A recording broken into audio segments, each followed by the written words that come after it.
สบายดีสบายดีสบายดีตอนเช้ายืดปะ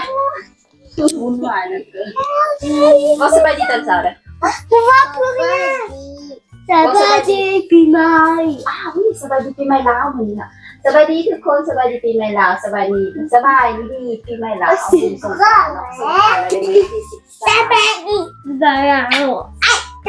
อันนี้พอเรามาไปเที่ยวกันไปเล่นปะก็ดีๆปีใหม่ลาวปีใหม่ลาว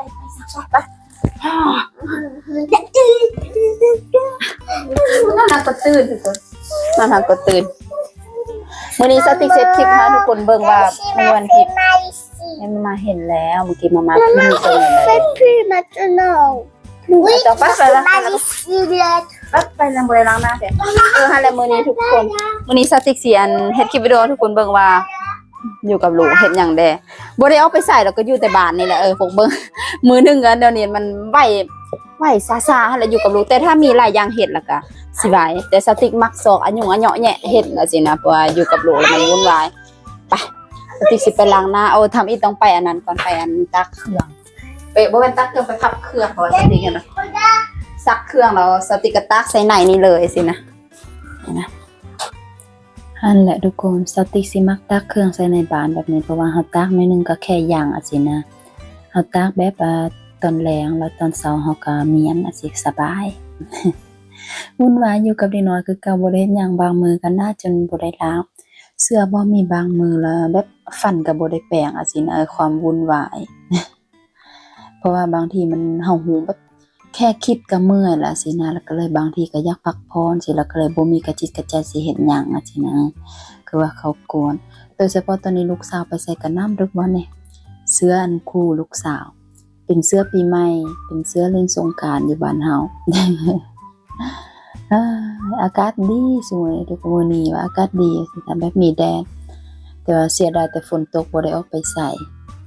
วันเสาร์วันอาทิตย์นี้ฝนตกคือว่าสติฮักก็กลับมาฮอดบ้านตอนฮอดบ้านวันจันทร์แม่นบ่ฮอดบ้านวันจันทร์กลับมาฝรั่งเศสวันจันทร์นอนอยู่บ้านแม่ย่าวันจันทร์อังคารกลับบ้านวันพุธตอนแลงฮอดบ้านบ่แล้วก็ตื่นเช้ามาเด็กน้อยไปโรงเรียน2มื้อแล้วก็วันเสาร์วันอาทิตย์แล้วก็ฝนตกอีกบ่ได้ไปไสเด็กน้อยอันลูกชายน่ะบ่มักแต่ว่าบ่มักอยู่บ้านอันแหละวุ่นวายเหลือเกินก็คืออันตอนอยู่ลาวแล้วสติ๊กเบิ่งข่าวว่าอยู่ฝรั่งเศสแล้วเขาเจ้ากำลังเฮ็ดหยังกำลังอันย้ายคู่มือกันเอาตัวรอดเกี่ยวกับภัยสงครามมาสิว่าทุกคนแต่สติ๊กก็บ่ได้เห็นหยังทุกคนบ่ได้มีหยังปกติถ้ามีเรื่องไม่มีแม่ย่าสติ๊กต้องบอกแล้วแต่บ่อยู่ฝรั่งเศสบ่ได้มีหยังบ่มีข่าวอีหยังถ้าว่ามีแท้ก็สติ๊กน่าจะได้รับจดหมายเพราะว่าสติ๊กก็มีจดหมายเต็มบล็อกเต็มอันนั้นแต่ก็บ่มีเกี่ยวกับสงครามบ่มีเกี่ยวกับการเอาตัวรอดอีหยังก็แหละก็ตอนอยู่ลาวสติ๊กก็คิดหลายเพราะว่าเบิ่งข่าวเนาะว่าโอเคตอนนี้ฝรั่งเศสกำลังสิอันเกี่ยมอันหยังซั่นๆเกี่ยมย้ายคู่มือกันเอาตัวรอดให้ประชาชนสินะสติ๊กก็รู้สึกกังวลแต่ก็สติ๊กก็มาลมกับพวกมันก็แปลกๆอยู่เพราะว่าถ้ามีเรื่องมันในแม่ย่าต้องบอกสติ๊กก็สินะแต่แม่ย่าก็บอกว่าหยังหมายความว่ามันบ่ได้ออกข่าวทีวีน่าจะเป็นข่าวปลอมหรือว่าข่าวเว้าปากต่อปากเท่านั้นนะคือว่าหลายคนเฮาก็ย้านแล้วก็เว้าไปหลายเนาะเว้าปากต่อปากไปหั่นแหละก็คือเก่าอยู่สภาพที่บนสติอยู่ก็คือเก่าบ่ได้มีข่าวอีหยังบ่ได้มีหยังทุกคนทุกคนก็ใช้ชีวิตธรรมดาทุกคนก็ตื่นมาไปเวียกไปส่งลูกไปโรงเรียนคือเก่าบ่ได้มีข่าวบ่ได้มีหยังบ่ได้มีภัยกระตือรือร้นอีหยังเพราะว่าถ้ามีข่าวแบบนี้แล้วอันหลังจากสติ๊กมาฮอดแล้วแน่นอนเพื่อนบ้านต้องมาลงกับสติ๊กนั่นนี่เพราะว่าเพื่อนบ้านคือว่าแล้วอยู่แบบแบบแบบบ่แม่นสิเว้าแบบใดแบบครอบครัวก็บ่แม่นแบบว่าเขาเจ้าก็มาบอกกันน่ะสินะหั่นแหละก็ถือว่าบ่มีหยังก็เว้าไปบ่ได้ฝรั่งเศสมันก็ใหญ่เนาะบางทีก็เคสอื่นโซนอื่นน่าจะมีแต่ว่าเคสบนสติ๊กอยู่บ่ได้มีเรื่องหยังว่าซั่นซะหั่นแหละทุกคนปีใหม่ลาวสติ๊กนี่พอดีก่อนปีใหม่ลาวมีหลายคนหมู่สติ๊กถามหาสติ๊กว่าเป็นหยังบ่อยู่อันสงกรานต์ว่าซั่นอยู่จังได๋สติ๊กอันก็คือว่าทำอิฐสติ๊ก ไปเที่ยวสติว่าสิไปเที่ยวสงกรานต์ล่ะทุกคนแต่ว่าเราว่านี่แหละมันซอกปีย่นแล้วมันบ่มีบ่แม่นบ่มีแต่มันราคาแพงแล้วบังเอิญมื้อนึงพวกสติเราไปซื้ออยู่เอเจนซี่เนี่ยไปอยู่ห้างเลอแคลร์แล้วไปซื้ออยู่อันเอเจนซี่เราละได้อันนี้แบบเป็นอันปีย่นที่ซื้อไปกลับอะสิเนาะคนมัน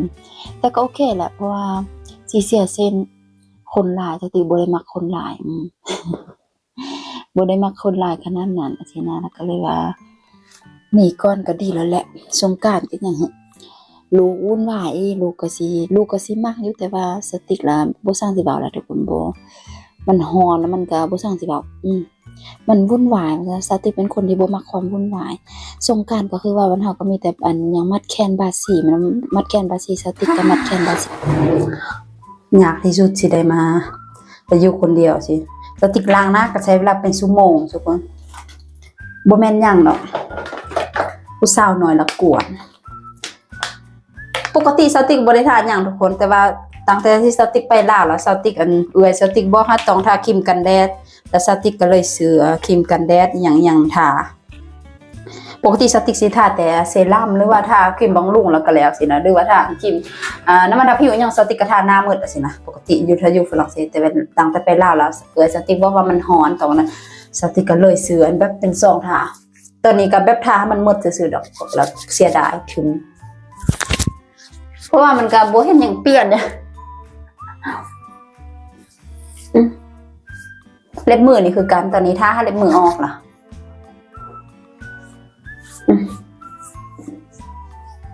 ไปหานก็ได้แต่มันแพงเสียดายเงินทุกคน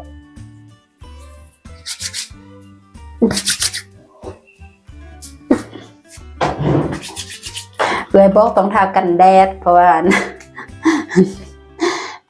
อายุ30แล้วเบิ่งหน้าคือ60แล้วสาวติก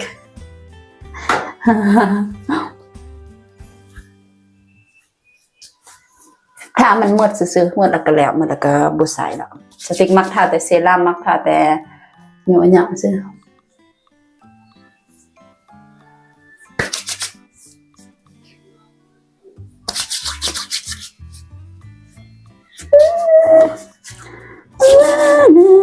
ดีใจอากาศแบบนั่นล่ะเด้อากาศแบบบ่ได้หนาวหลายแล้วก็เลยแบบบ่ได้คุมเสื้อหลายสินะก็คือสติกตอนนี้กำลังท่านัดจากอันหน่วยงานคนว่างงานทุกคนสติกสิไปซอกเวียกใหม่หรือว่าไปเรียนหยังเหอะต้องเบิ่งก็คือว่าเนาะเรียนหยังก็แบบได้ใช้มือบ่ได้แล้วทุกคนก็เลยว่าอยากน้อยนึงบ่ฮู้สิเรียนหยังต้องไปปรึกษาเขาไปหาที่ปรึกษาคนเก่าแล้วบ่คงเป็นเปลี่ยนแล้วเป็นเพราะว่าสติกก็บ่ได้มักหลายสิที่ปรึกษาคนเก่าสติกบ่มักตั้งแต่ต้นนั้นแล้วสติกบอกเราช่วยตั้งแต่ปี2023เนาะก็ตั้งแต่ตอนสติกเริ่มเฮ็ดเวียกตอนสติกเริ่มสมัครลงทะเบียนอยู่หน่วยงานคนว่างงานสติกขอช่วยแบบอยากเรียนขับรถแบบนี้แหละทุกคนเนาะเราว่าบ่ได้ต้องจังซั่นจังซี่นะต้องแต่นั้นมาแล้วก็บ่มักแล้วก็เรานัดสติกเสือเป็น obligatory เป็นความเข้าสติกก็บ่ไปสติกเว้าประสดสติโอเคได้เวียกเราบ่ต้องการบางทีเราน่าจะประสดสติกเฮาบอกก็บ่ฮู้กันอันนี้แหละถ้าแต่นี่นะถ้าลิปซะแล้วก็คือคนนะ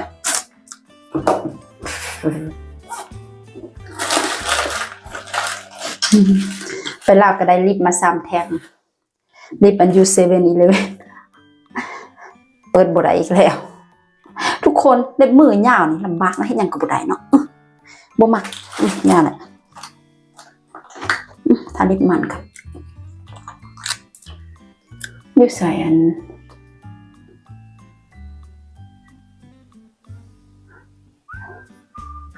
ส่วนมากอยู่โซนยุโรปแล้วเฮาสิไปซื้อหยังลิปสติกมันบ่มีแบบส่วนมากมันบ่เข้ากับหน้านะทุกคนสีมันบ่ได้มีแบบสติกสิมักเบิ่งอยู่ตามอันหยังวะตามมัน TikTok จังซี่แล้วก็สติกก็ชื่อโอเคนัมเบอร์หยังลิปอันสมมุติMaybelline เนาะ Maybelline จังซี่นะเฮาก็ชื่อโอเคสีนี้นัมเบอร์นี้จังซี่นะเอาไปสอกตามห้างมันบ่มี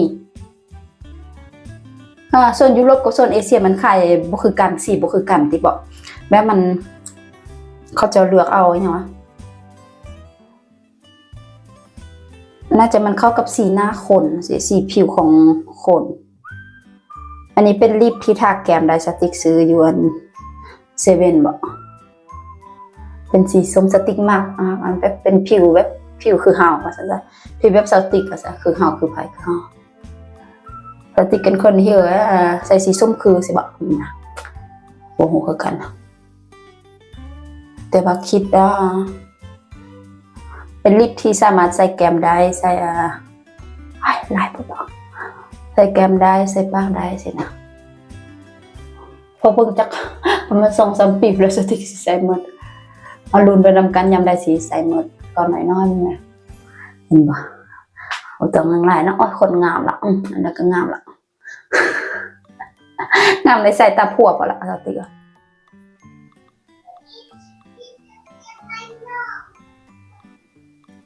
ผัวสติกกับแม่ย่าล่ะสิยองสติกตลอดนะ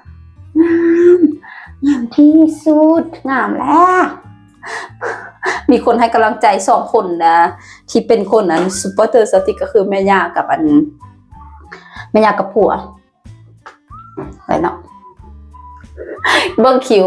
สติกบ่ได้ตัดโดนแล้วเด้บ่ได้โกนก็คือตอนที่สติกลูกจะเข้าห้องน้ำอะไรมาเข้าห้องน้ำ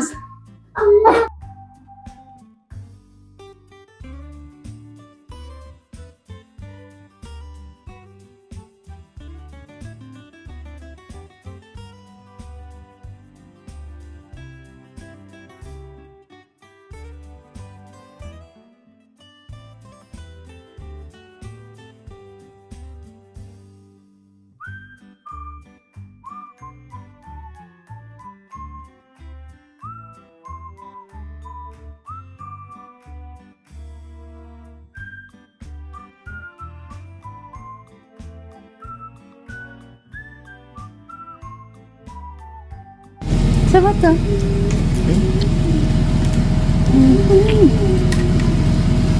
Elle est très là. Non, ne vous cachez pas. Ah non! Non, non, touche à Coca. Regardez ça. Ça va toi?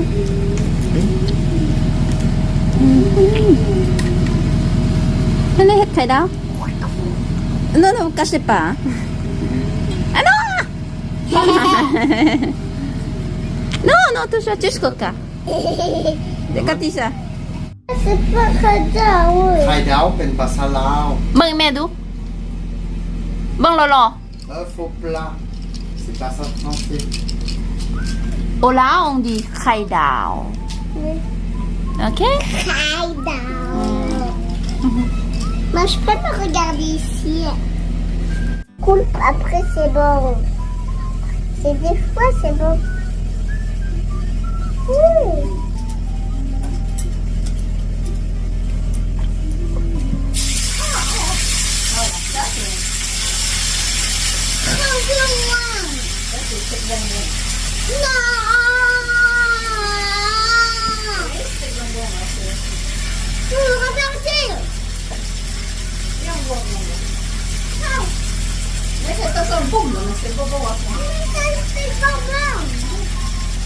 Maintenant, on va t'en mettre une couleur gris.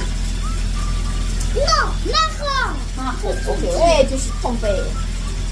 Bah, tu peux